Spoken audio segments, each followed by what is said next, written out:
Hey, I'm Brittany Howard, and this is the LSQ podcast.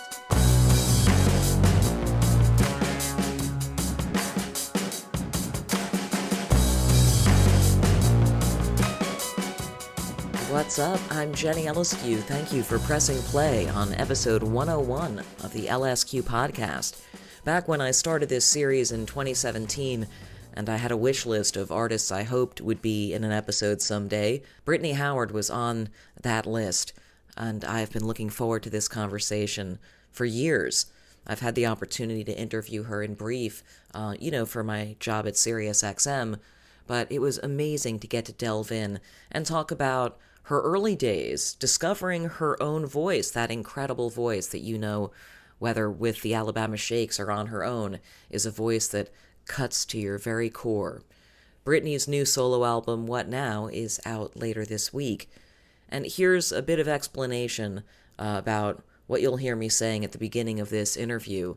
Essentially, I had a technical meltdown, and the first 15 minutes of our Zoom were not recorded. So we rejoined, I apologized, and Brittany was so cool about it. And so, that's the deal. I fucked up, but you know what? It happens. Let's get into the interview.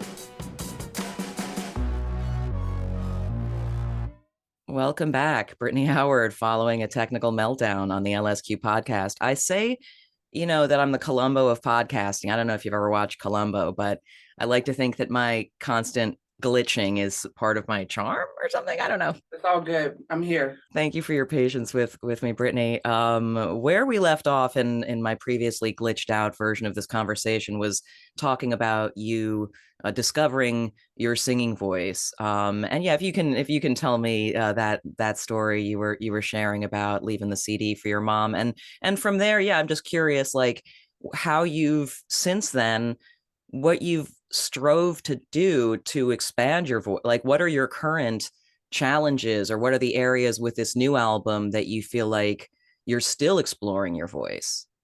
So the way I kind of discovered my voice was me and Zach Cockrell from the Shakes. We went to high school together, and we had started playing music together and writing songs together. And so we had recorded this like little demo CD. And I remember it being very precious to me. It had my voice recorded on it and these songs we wrote. And so I went into my mother's bedroom and I just left the CD on her nightstand. And the next day, she had listened to it, and she come in and she goes, "Oh, I didn't know you could sing." And I was like, "Oh, I can sing." Well, I didn't think I could either. But the thing is, like, the bands I was in was like punk bands, and it didn't really utilize my voice in this way of kind of gospel singing or the kind of old school singing. That was something new for me, and exploring what my voice could do. So when my mother heard that, I was like, "Oh, maybe I can sing." And I just kind of stayed on that path. I wasn't completely sure until many years later, we had the opportunity to play our first show, and that was like in Decatur, Alabama, this place called a Brick Deli. And I remember being so nervous. We had like a 35-minute set. I got up there and I sang, but as soon as I opened my mouth, I just like blacked out. Like, I don't remember any of it. But then I remember the applause when I was done. It's like, oh, people really like that. And people were coming up to us, and, we got paid. And I was like, oh my God, we got paid for this? I was definitely hooked then. I was like, oh, okay, like maybe I got some talent here, and I should keep doing this. And now I'm still exploring my voice in that I want to see what else it can do. I'm really excited about, as I've gotten older, I have these lower registers, but I still maintain my high registers too. So I can have this like giant rainbow of like vocal contrast that I can do now. And I am excited to explore more of that and more of a different style of singing, a little more relaxed, a little less angsty. It's still there, but it's just it exposes itself differently. I feel like now I have more dynamics. I know, devote a lot of time to the elements of your craft, and genuinely just getting engrossed in doing all of the different parts of the creative process of making your songs. Do you spend a lot of time like practicing, whether it's singing or guitar, or how much time is there just where you're engrossed in and trying out things with your voice or trying out things with your guitar? I'll be honest, like people probably gonna hate to hear this, but I don't really practice at all. Only time I pick up an instrument is when I'm about to write a song, and every time it feels kind of like exploratory and new to me. Even if these things aren't that technical or aren't that hard, it's like it gets to be new to me because I'm not spending all of my time engrossed with it. And I used to be like that. And it became like really exhausting and I was just putting a lot of pressure on myself. So now it's like I spend a lot of time away from my instruments and my voice and I get to just delve into life and therefore I get to like write about all these experiences I'm having. I like, for example, I got more hobbies, things outside of music. I'm carving a life for myself, and I'm happy I did that because like now I just have more to talk about, and I get to grow as a human being in that way. And when it comes to like musicianship and playing guitar and all these other instruments I play as well, I like that feeling of discovery and of it being new every time and just stumbling onto it. It's just like exciting. You were talking about when you first knew you wanted to have bands and that first feeling that you must do it. I'm curious as well about the feeling after you've created or sort of while it's happened. Do you feel, is there a sense of embodiment when you're singing or when you're, do you feel more in your body or more out of your body when you're in the moment of creation or just having finished? Hmm. Interesting question. Well, I guess like in the moment of creation, it's a little bit out of body just because, well, I don't know what's happening either. It's just coming out. Like it's just I'm just kind of like it feels like you're just receiving something and you're putting it down as quickly as you can. Because when I hear music or when I like receive music, I don't know. It's like I sometimes I get everything at once, and it's like, oh, this bass part, this guitar part, this drum part, and it's like a frantic moment of putting everything down, just sloppily but quickly, before it goes away. And then afterwards, I sit there and I'll get to listen to it, and I'm like, okay, let's finish this out. I see what I was trying to do here. Does it feel like it's like it relieves whatever kind of, it's like a relief for any kind of angst or what's going on or if something's troubling you? Does the process of making something out of it like make you feel better? Listen, sometimes it's shocking what comes out because sometimes I'm like, I didn't know I felt that way, you know? And sometimes it's like things that haven't happened yet, if that makes any sense. I'm singing about this like thing that I haven't experienced yet. But then hindsight, I look back and I go, oh my God, like, how did I know I would feel this way? It's always a surprise in that way. Sometimes, yes, cathartic. And sometimes I'm like, what am I talking about? And sometimes I'm like, am I okay? You know what I'm saying? Yeah, it's kind of like the wisest part of you, probably, even if you don't know what it's saying when you talk about like something that hasn't happened yet, but it's just like that, the cosmicness of the creativity or something. It's like tapped into the universe in a way that it's hard to feel like you are in your human body as well. Yeah, for sure. And creating is so divine. It's so amazing because, for centuries people are like, okay, where does it come from? I'll call it the muse. I'll call it God. I'll call it all these things. And yes, it comes from ourselves, and yes, stories are internal, but it's still amazing. It's still incredible that we can imagine something and make it and put it out into the world. Like it's not lost on me. I'm definitely not jaded about that whole process. I just think it's just like the greatest thing. You were talking earlier about as a kid how you would learn to teach yourself to play songs by looking at the guitar tabs in magazines and Guitar World, and were thereby limited in terms of what you could even get that familiar with from whatever songs they had. I'm curious about your musical taste, and once the internet existed and it was easier to explore music and find stuff, sort of where you found yourself going from there in terms of creative influences. Where so a lot of my influences coming up were things I heard on the radio, things my parents showed me or my grandparents showed me. So like, music like the Supremes and the Crystals and James Brown and Elvis Presley, Prince, Whitney Houston, like this whole R&B movement, late 90s, early 2000s. I was super into that. And usually the way I would find music is from my friends. I didn't have internet access growing up. I probably didn't get internet until I was like 19 or something, because, it cost money and I didn't have none. So my friends would have their CDs and they would come pick me up in their cars and they'd be listening to like, like the very first Kings of Leon CD, their very first album. And I'd be like, what's this? Or like I had never heard Black Sabbath when I was a teenager and my friend coming picking me up and listening to Black Sabbath. And I'm like, oh my God, listen to this bass line. Like it's so heavy, but it's so groovy. And being exposed to a lot of Jimi Hendrix songs I had never heard outside of the radio, or Jefferson Airplane, like all this different type of music. And it was always just like a friend. And so me and my friend groups always bonded around music.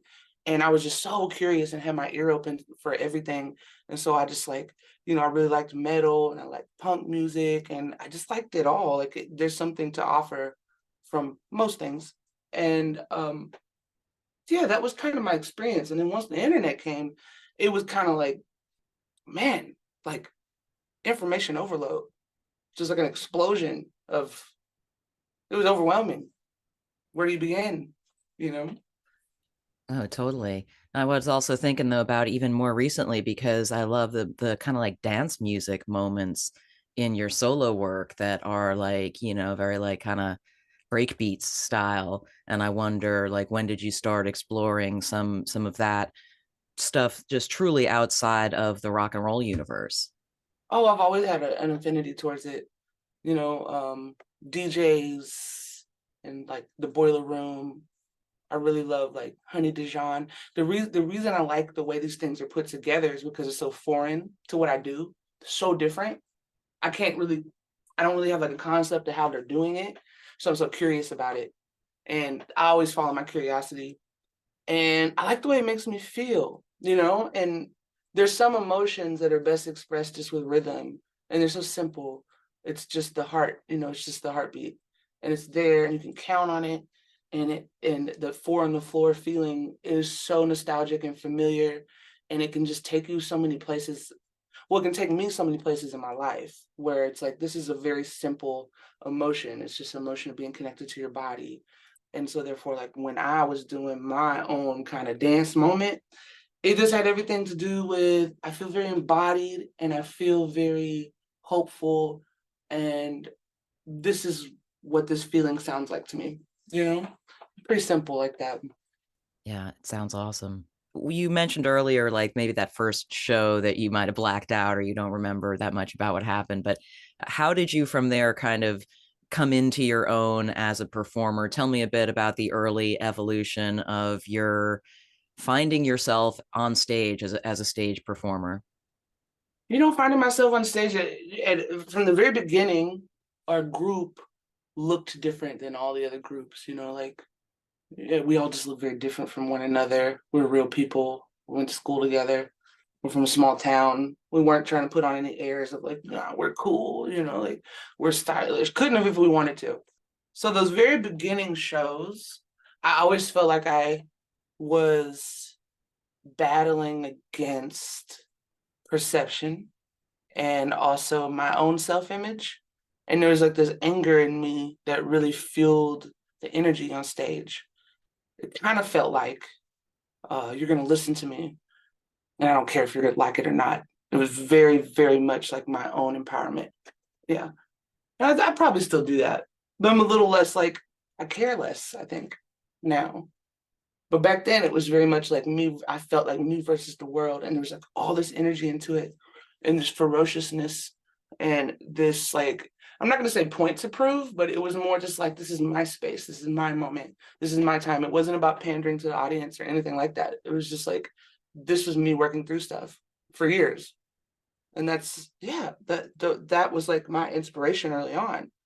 And then I saw Sharon Jones from Sharon Jones and the Dap Kings for the first time, and I was like, wow, like that is probably one of the best performers I've ever seen in my life.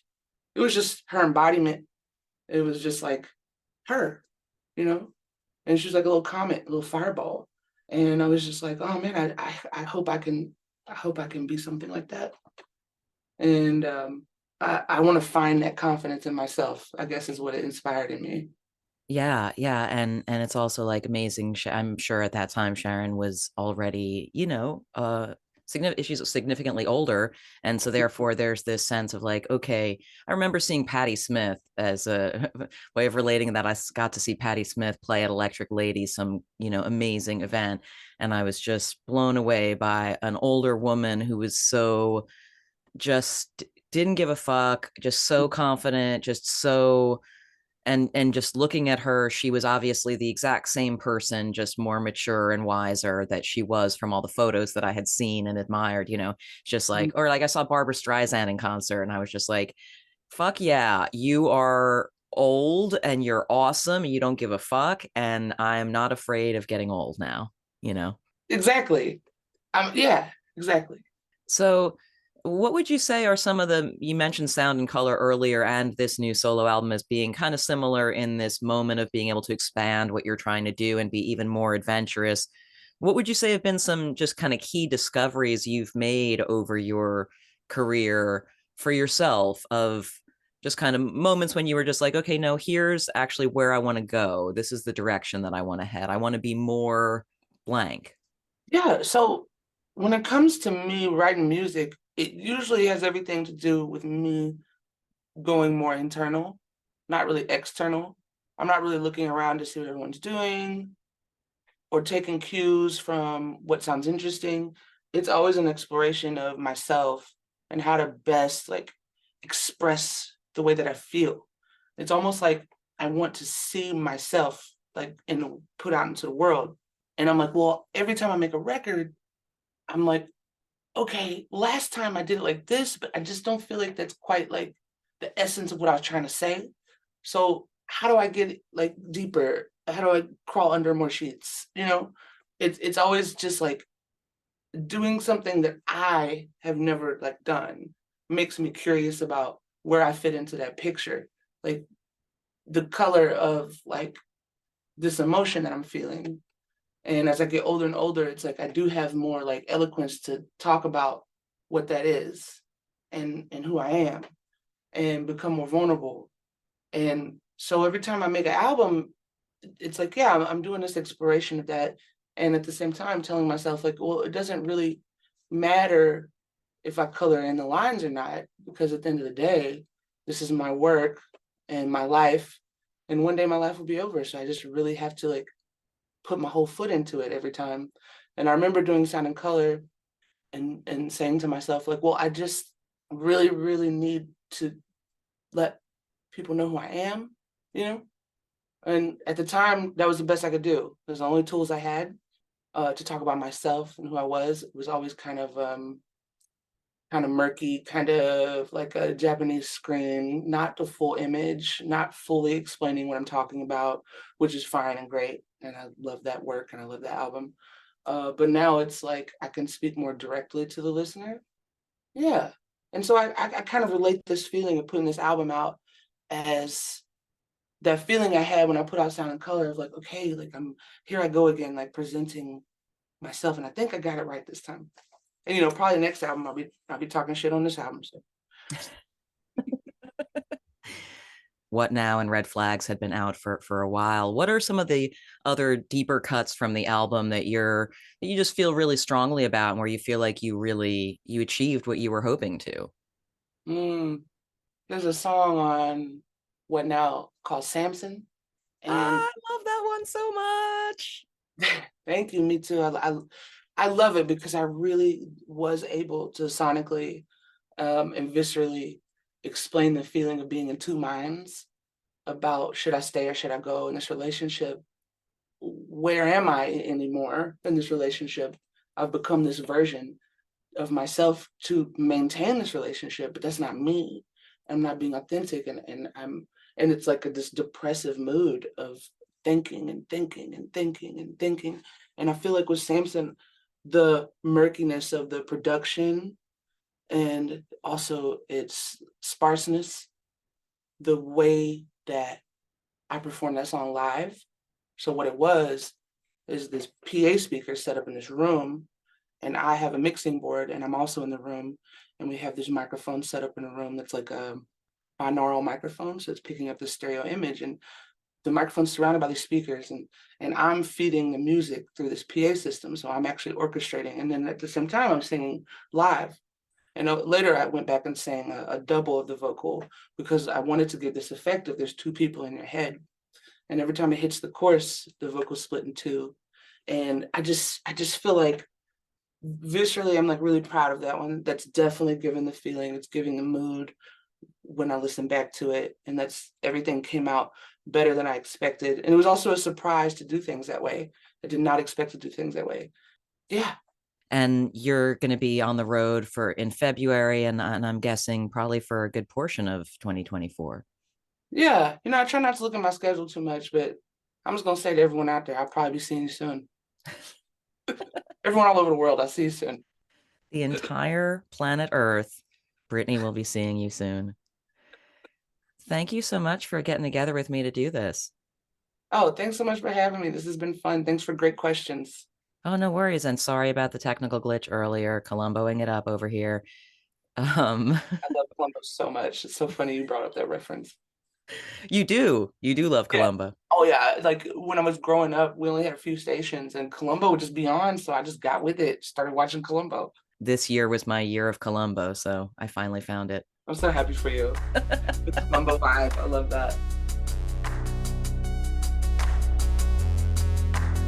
All right, thanks again to Brittany Howard. Her new album, What Now, arrives later this week, and you can get tickets for her upcoming shows at BrittanyHoward.com.